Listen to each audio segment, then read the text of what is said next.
Hello and welcome to Mile High Reefers. I'm Scott Anderson, and I thought I'd do a little update kind of showing you where my tank has come in the last week, maybe 2 weeks, since I've added the new lighting and re-aquascaped the tank. So the first thing you guys may not have seen is the, for lack of better word, stand that I'm using to support my lights. And this is actually part of the built-in unit.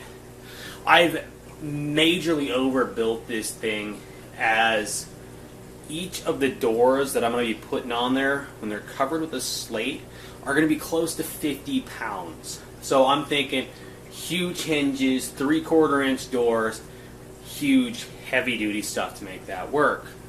But what that did is it gave me a really nice surface to mount my lights to. So I've got a nice 3/4 inch piece of plywood to mount to. So I've got my lights mounted on there. I've got 2 lights, I've got my LEDs, and then 2 lights behind that. And so far, that system's working really well. And then you can see there's a big shelf up there where I can put all the ballast and electronic controllers and everything. So that stuff stays high and dry, it's safe, and I've got a great place to mount my lights to. And then here's just a little better look at how the lights are actually mounted. And what I'm using are the LET lights. I got them from Bulk Reef Supplies. It's kind of almost like a DIY kit. You assemble it. The nice thing is it's just lights screwed directly to a piece of wood. I don't have to worry about a whole fixture or anything. And then the reflectors snap right on to the bulb itself, which is nice and a pain in the butt all in one. But so far, this system's working great. All the ballasts are mounted up on top, and I'm probably not going to show you that because I have to get a ladder out. And so the lighting has made huge effects, both good and bad. This Monipora was really brown. Now it's starting to green up nicely. This Monipora was brown. Now it's turning green. This Monipora is still struggling. It's got algae growing on it. I've had 2 colonies in here that are just having major issues, but they are getting a lot better, believe it or not, because of the increased water flow that I was able to do because of the re-aquascaping. So its color is changing a much brighter pink color. So what's struggling in this tank are my bird's nests. All of these are green bird's nests, but now they're brown or bleached. Now, bird's nests do tend to not like really bright light, but these guys were always high up in my tank, and when you look at blue light, it doesn't look that bright. Well, it really is that bright. And over the 3 days that I was working on the weekend, they went from kind of a brown to many of them bleached out. Especially this big colony here. This colony used to be really green, and right now you're seeing it under the blue, so it might be hard to tell. But the tips are pretty bleached out on it, and I'm really sad by that. And you're seeing it under the blues now because I'm shooting this a couple hours later when the blues actually turned on. And that's just because when I watched the video, it was really blurry. Now the water flow is making a huge difference for my Moniporas. These still look like crap. These are the orange plating Monis. But the color's getting a lot better from the light, and the increased water flow is slowing the algae. Basically what you're seeing is where the coral died, it left an area of high nutrients, but also a dead area, right? So the first thing that moves in is the algae. So that's super annoying. But I've been watching it, and my algae blenny is constantly up there feeding on this algae. So I'm hoping as the coral becomes healthy, the algae will die back, not overtake the colony, and at the same time, the coral can kind of recolonize a lot of that area. We'll see how optimistic I'm really being on that. The smart thing may be to frag off a lot of this dead stuff, but there's so much good stuff intermixed in it that I don't want to do that. So we'll see how that goes. But the water flow is now big because of my movement of my Euphyllia. So where before I had to run my pumps on the wave 1 mode on low, I'm able to run else mode, and I can really crank these guys up if I want to. And you can see this guy's just blowing right at these Montiporos, and they're actually responding really well to it. So I'm hoping that that'll be enough to save this large Monty colony and this guy back here.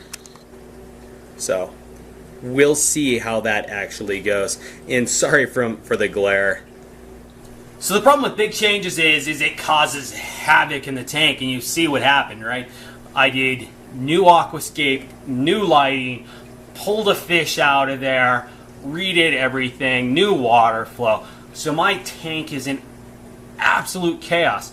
So it's just been constantly moving corals around, moving little bits of rock work around, adjusting the light to hopefully nail this all in. Yeah, odds are I'm probably going to lose some coral out of this. Now, one of the big wins I think I have is with my Euphyllia garden. I've got this kind of big hole that I put all my Euphyllias in.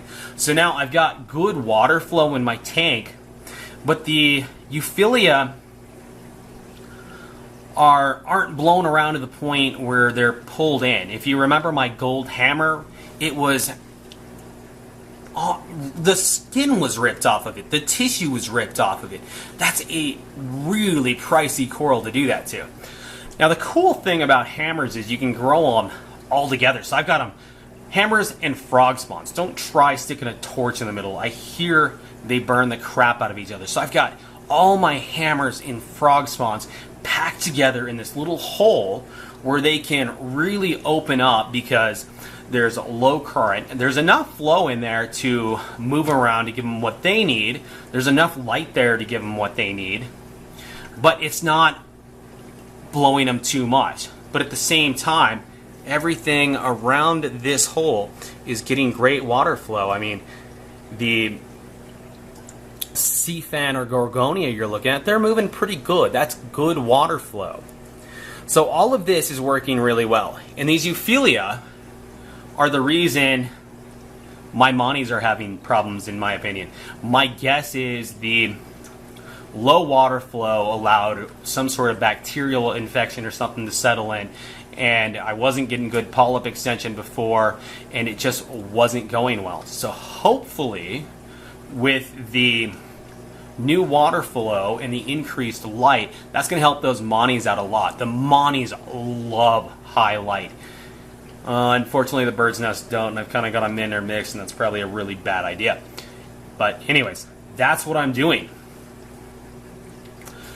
But everything else is doing really well, right? We've got the big Singulera, it's just loving life. So's the cold coral. The fish are doing extremely well. Pinky's still downstairs in the basement. Haven't figured out what I'm going to do with him. I've got this big green brain coral. It really hasn't changed much with the light, which I'm happy about. I was a little worried about him because brain corals have a tendency not to do well in high light, but I've had this guy in high light so long that I figured I'd try him, and so far he's doing pretty good, actually. So we'll see how that goes. And of course, when I make videos coming in the next few months, weeks, years, whatever, it's probably all going to be done under the LEDs. I probably won't do them under the T5s because, as you can see, the colors are really pretty nice under the LEDs, and they're just so blown out blue under the T5s. My camera just can't compensate. Going forwards, my goal is to just focus on stability and fine-tuning coral placements, right? So I've got to figure out where each coral needs to be successful, figure out the lighting, water flow, and make it all kind of long-term sustainable. I don't need many more corals. I'll probably end up buying more corals because that's the way I do things, but I don't really need much more. So going forwards, I really got to figure out what I'm going to do about all that bird's nest. It's really depressing me, but I think I can kind of get the lighting to where it needs to be to make them happy. I really don't have any place to move those two big bird's nest colonies to where they would be lower light. That area is kind of taken. So I got to figure that out. Water flow is going pretty good. I'm pretty happy with that. The lighting, of course, I will tune over time. I've got to get all of the corals acclimated. That's where I screwed up once. I've got to take my time, get the corals back to health, and slowly bring that lighting period up to where I find a nice equilibrium where I'm getting great colors out of the coral, but at the same time, I'm not bleaching out the more sensitive corals. So I'm really happy with the way it's going. Sorry for the glare today, guys. It's just a really bright day here in northern Colorado, so I've got light coming in from everywhere. So thanks for watching this episode of Mile High Reefers. If you like what I do, hit the like button. If you haven't subscribed yet, subscribe, because this tank, while it's looking pretty good, is far from done. Many more projects to come. Frag tanks are still rolling downstairs. I've got more plans with those, and I will continue to update you as the cabinet build goes. That's probably going to happen more like February or March. Anyways, thanks again for watching. I'm rambling at this point, and I'll see you on the next episode of Mile High Reefers.